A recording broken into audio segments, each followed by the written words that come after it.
In 2009, I published a chapter in a book and later a video called Meditations to Open the Heart. Originally, that was a 3 to 4 page chapter, but I've expanded on it. I'm Ben Oofana. Initially, I was describing the experience I had back around the time I was 30. I was seeing someone, and after about 7 months, she gave me the ultimatum. She said she wanted me to move in, start a family. For some reason, I was feeling a lot of internal resistance. Maybe some part of me felt at some deep level that it wasn't right. It wasn't the thing for me to do. Although I felt very deeply for her. And understandably, she broke off the relationship and was quite angry with me for some time. But after about 6 months, she started to come around and we started to develop a platonic friendship. Soon thereafter, she met and became intimately involved with a man from Laguna Pueblo, which is one of the Indian Pueblo villages west of Albuquerque, New Mexico. And the guy happened to be very controlling, insecure. So he told my former partner, he says, if you have to be friends with your ex, I will leave you. And so when that happened, she just disappeared. I mean, I called her a time or two, didn't hear back from her. And then I noticed that her phone had been disconnected. As a result of that loss, I was experiencing a lot of numbing or deadness in my heart. The fact that I cared about her so much, I was hoping that she would always be a part of my life. At the time, I was living in Albuquerque, but would work in Santa Fe a few days a week. And late at night, when I'd be driving back home, I began to center my awareness within my chest cavity, where my heart and lungs reside. Initially, I couldn't feel much of anything, just that numbing or deadening. But as I continued, I felt a faint itching sensation. And then there were these vapors of feeling coming out. Night after night, I continued to bring my awareness to where my heart and lungs were situated, and I would breathe into any feelings or sensations that arose. And the feelings became much stronger. The feelings of longing and loneliness and emptiness. And after some time, it felt like my whole chest cavity was aching. And still, I continued night after night. And after some time, all these emotions that had accumulated within this part of my body, as they cleared, I could feel this sense of euphoria, of connectedness to a higher power. I could feel these powerful emanations flowing from within. Now, we all experience losses, setbacks, and disappointments, but the fact that the vast majority of us have never learned how to work effectively with our emotions. And so we shut down or suppress the feelings, we distract ourselves, we do anything we can to not go there. But those feelings never just go away. They remain trapped within our bodies indefinitely. So whether you've gone through breakups or a divorce, you've experienced repeated abandonments, struggle with patterns of unrequited love, if you've been ghosted, all these things that we go through, all these heartrending dramas along the way. And it's not just that, even all throughout our lives, even as a child, when we've formed friendships and maybe a friend, someone that we thought was a friend, rejects us and no longer speaks to us. And those kinds of experiences hurt. What happens when we're not able to work effectively with our emotions, when we distract ourselves or we suppress the feelings, is they never just go away. They remain trapped within our bodies indefinitely. As these emotions accumulate, it just makes it very difficult for us to stay present and to be emotionally vulnerable, largely because parts of us are going numb, they're shutting down. And as that happens, we're creating these barriers around ourselves, around our hearts, that make it difficult for us to experience the deeper, more empathetic connections with other individuals. These defenses, while intended to protect us, diminish our capacity to love and to be loved. They create a distance and at times impenetrable barriers that make genuine emotional connections challenging, if not altogether impossible, often causing us to not only feel, but to become more isolated despite our longing for intimacy. I'm going to be referring back to my article as I go here because there's so much information that I packed into it. And I would encourage you as well to look below the video for the link. Click on the link and actually read the article itself because there's so much more information that I'm not able to include in this video. Anyway, as I was saying earlier, when we've gone through repeated breakups or a divorce or struggled with patterns of rejection and abandonment and unrequited love, pain we feel when someone is not reciprocating our desire to be with them can at times be especially torturous. Our entire body and being is consumed by these overwhelming fears of abandonment, the excruciating, painful emotions. And it can feel as though our heart is being literally ripped out of our chest. Understandably, many of us just want the pain to stop. And that's why we find ourselves saying and doing so many crazy things to extricate ourselves from the horrendous suffering. Yet, as the saying goes, you cannot heal it until you fully feel it. We can only heal by allowing ourselves to be fully present to our authentic emotional responses. Now, there are several versions of this practice, but the one I'm going to share with you today, what you do is you sit comfortably somewhere where you can close your eyes and relax and bring your awareness into your chest cavity. Notice any feeling, any sensation at all, and begin to breathe very softly, very deeply. If the feelings that arise are uncomfortable in any way, you're not trying to make them go away. You're not trying to breathe them out. Just let them be what they are. Whatever you feel within your chest cavity, where your heart and lungs reside, just breathe very softly, very deeply.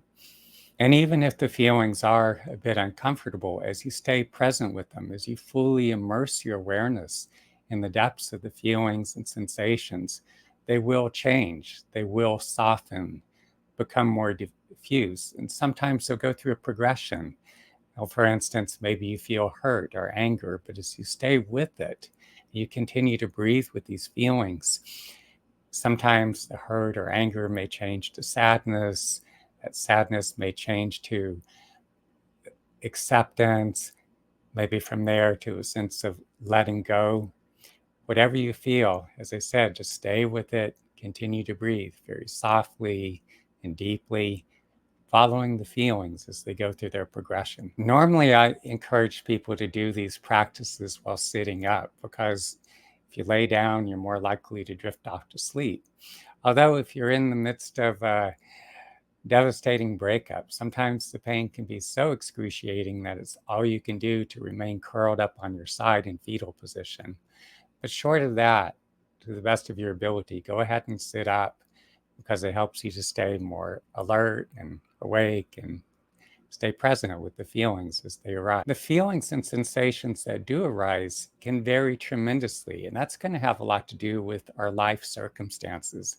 You know, we're in all kinds of different places in our lives.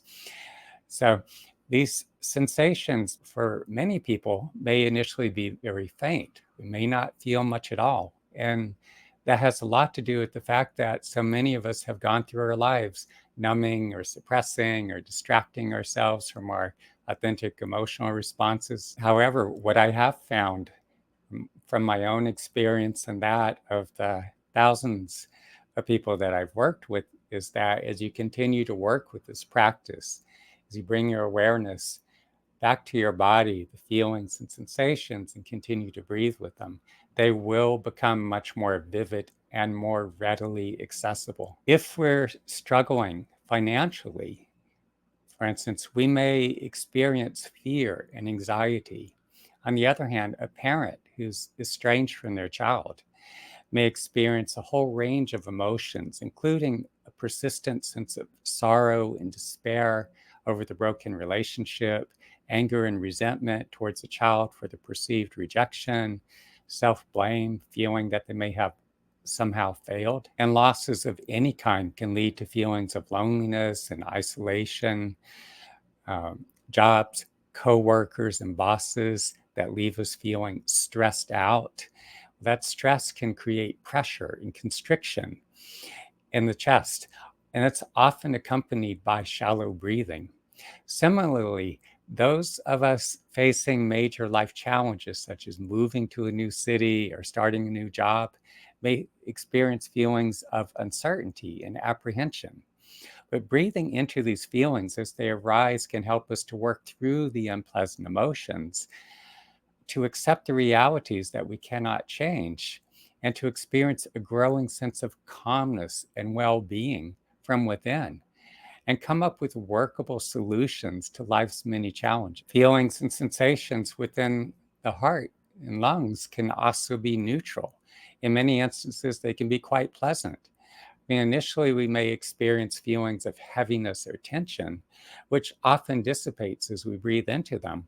But as they do so, we may experience sensations of warmth and pulsing and tingling, our subtle emanations. Feelings of love and compassion and empathy often arise when we're thinking about or spending time with someone that we love and care about. Feelings of joy, happiness, and excitement may surface when we're looking forward to seeing someone special, or anticipating something we're excited about, or doing something we love.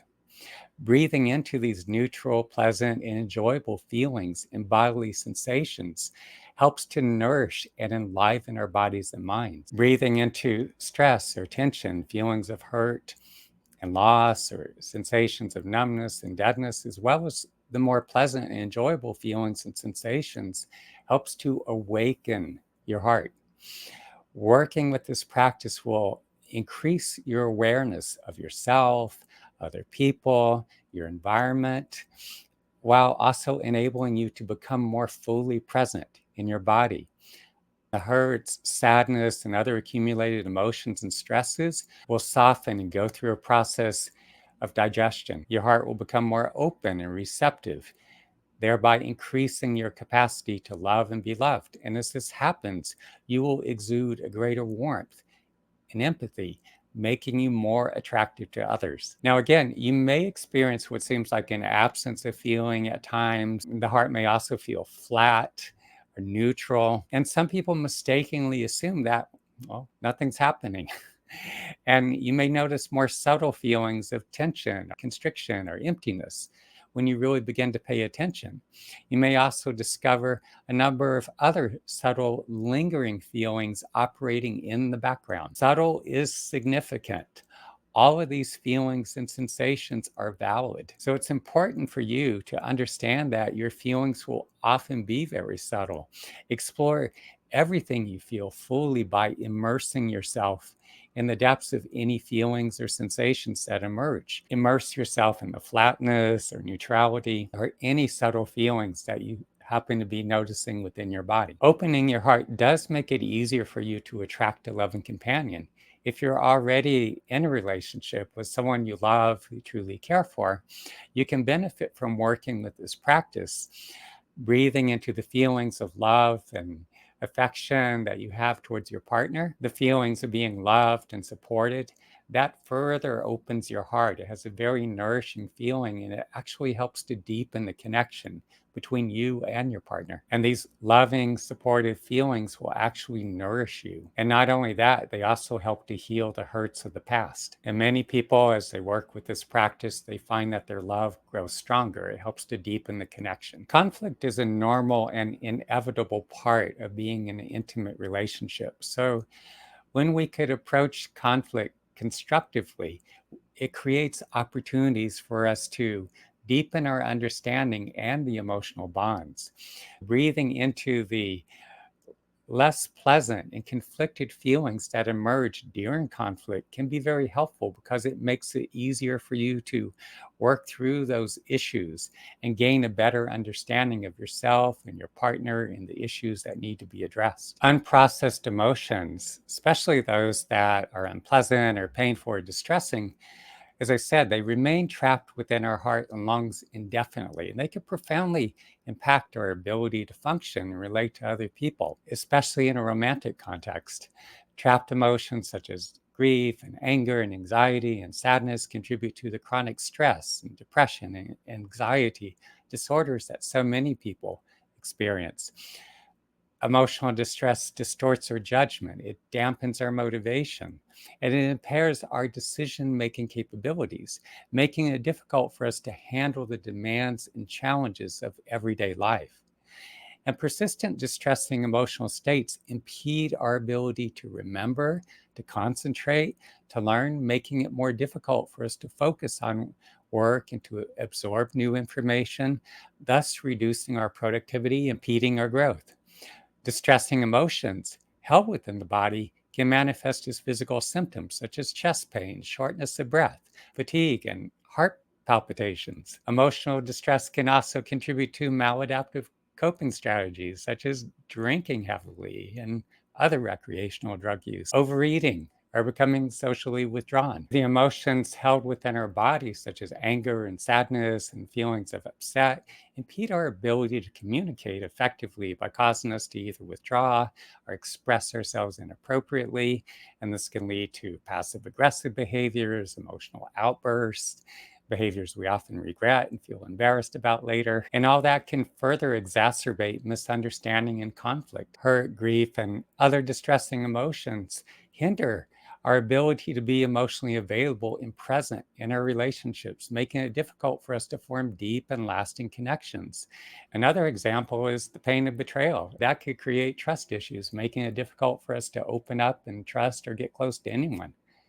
Internal emotional turmoil also decreases our capacity for empathy, making it more difficult for us to understand or to respond to the emotional needs of others, which is crucial for healthy relationships. Anyway, there's a lot more specific detail. So, as I said before, do click on the link below this video and read the chapter if you happen to be seeing this on YouTube. So, emotions are often associated with both the heart and the lungs. The heart, for instance, is commonly understood to be the center for love, compassion, and empathy. And our feelings of love and compassion are often deeply felt in the heart. Joy, happiness, and excitement also emerge from the heart, physically manifesting as an increased heart rate or a sense of warmth in the chest. The heart is also closely tied to our capacity for emotional openness and vulnerability. The fear of being hurt and rejected can manifest as protection or armoring that forms in and around the heart. The heart is also the seat of grief and sadness, especially related to loss or heartache. Now, stress is often associated with the mind, and yet it could be also felt within the heart region, leading to sensations of tightness or palpitations. The lungs, on the other hand, are associated with emotions such as grief. Long-standing sadness or unresolved grief can affect lung function and respiratory health. The lungs are also linked to emotions of fear and anxiety, especially the sensations of being unable to breathe freely, or feeling suffocated by stress. Sorrow and regret can also be linked to the lungs, manifesting as a physical heaviness or a tightening in the chest, which can impact breathing. Feelings of depression and melancholy are sometimes experienced as a physical heaviness in the chest or a sense of constriction in the lungs. On a more positive note, the lungs are also associated with our capacity to let go and to move forward, breathing in new life and releasing the old. In more recent years, we've become more and more cognizant of the fact that chronic stress, anxiety, and depression are often associated with increased levels of inflammation within the body. And this inflammation can damage the tissues of the heart and the lungs, contributing to disease processes such as the hardening of the arteries. Emotional distress often influences behaviors that affect both the heart and the lungs, such as smoking, poor diet, heavy drinking, and other drug use. And these behaviors and harmful vices, they can further exacerbate the impact of the trapped emotions that we're holding in our bodies. So many of us, when we're young, we tend to take our health for granted, but as we get older, the stresses, the emotions that remain trapped in our body have a greater impact on our health. And chronic stress, anxiety, unresolved emotional pain are, are well established risk factors for heart disease. And these emotions trigger the release of stress hormones like cortisol and adrenaline, which can increase the heart rate and blood pressure and contribute to the buildup of arterial plaque. And as I said before, they also contribute to inflammation. Over time, the stress response can damage the heart, the blood vessels, leading to conditions such as hypertension, suppressed emotions such as anger, sadness, and fear. It can lead to increased sympathetic nervous system activity, placing additional strain on the heart. And this could manifest as an irregular heartbeat. It also increases the risk of heart failure and other cardiovascular issues. Also, the lungs are especially sensitive to emotions such as grief and sadness. And prolonged grief weakens the immune system, making us more susceptible to respiratory infections and conditions such as bronchitis and pneumonia. And this is partly due to our emotional state affecting the body's immune response. As I've stated many times before, our life experiences and our subsequent cognitive and emotional responses all needs to be digested and assimilated. Whatever we fail to digest will remain trapped within our heart, lungs, other organs, or other parts of our bodies. As we learn to work constructively with our emotions, we're able to not only alleviate the stress, but we're able to transform it in such a way that it becomes fuel for growth. Instead of stressing out our body and tearing our body down, we can use that to fuel and nourish our body and mind to become stronger and more resilient, more present, and more fully engaged. Finding time to practice can be especially challenging if you're the parent of small children. You're working insane hours, you're going to school, possibly commuting long distance, or some combination thereof. However, most of us have more available time than we realize, especially when we consider how much time we spend scrolling on our social apps or binging. As much as you can, I encourage you to take advantage of the opportunities that life gives you to practice. And I encourage you to breathe softly and deeply while focusing your awareness in the depth of your chest cavity where your heart and lungs reside, especially when you find yourself in conversations that are evoking strong emotion. Oh, and you could also be doing this practice when you're spending time with someone that you love and truly care about, or if you're just really enjoying connecting with someone, and that's going to help to deepen the connection that you feel that you're experiencing with that person with whom you're interacting. But incorporating this practice into your daily life, it's going to help you to process your emotions and sort through your thoughts and the issues concerning you as life unfolds. In our current age, most of us are contending with this digital media induced attention deficit. And that can make it challenging for us to focus our attention for any significant length of time. 15 minutes of meditation practice is better than none at all, but if at all possible, extend your practice. Go for 30 minutes or more. And when time permits, do deep dives for an hour, 90 minutes, 2 hours, or even longer, and you'll get far more powerful results. And if you're in the midst of a crisis, such as a devastating breakup or someone's ghosted you, continue to breathe with your awareness centered within your chest cavity where your heart and lungs reside all throughout the day, or wherever you're feeling or experiencing these feelings and sensations within your body. Whatever you feel and wherever you feel it, just continue to breathe into it as you go about your day.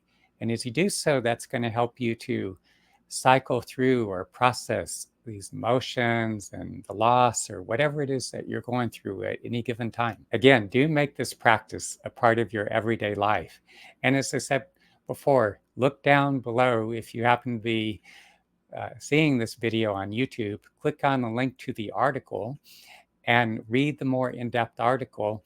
Also, if you haven't already done so, click like, subscribe, and share this video with anyone you feel will benefit.